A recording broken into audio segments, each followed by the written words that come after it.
In today's video, I'm going to teach you how to redeploy a project on Vercel. Redeploying is handy when you want to trigger a fresh build of an existing commit, maybe after updating environment variables or build settings, without pushing any new code. I'll walk you through the exact clicks so you can do this quickly and confidently. First, open your browser and go to vercel.com. If you're not already signed in, log into your Vercel account so you can access your dashboard. Once you're in, you'll see your projects and recent activity.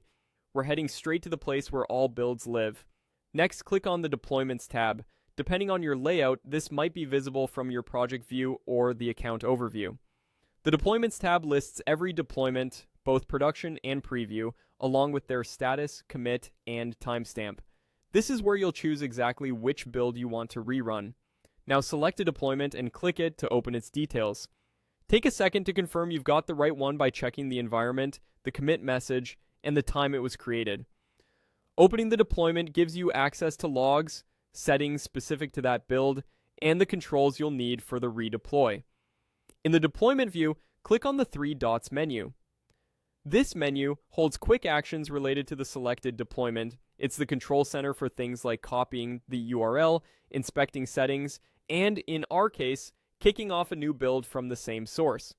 From that menu, click Redeploy. This tells Vercel to rebuild the project using the same commit and configuration. It will reuse your current environment variables and the build commands you've set up. If the last build succeeded, this is usually a smooth repeat.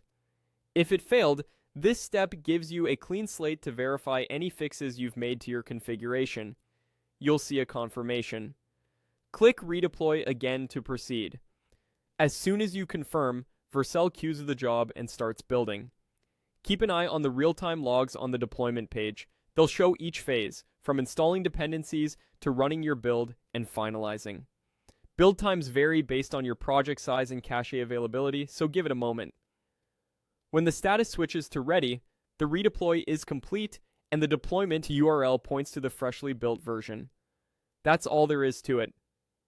Go to vercel.com, open the Deployments tab, select your deployment, open the three dots menu, click Redeploy, and confirm.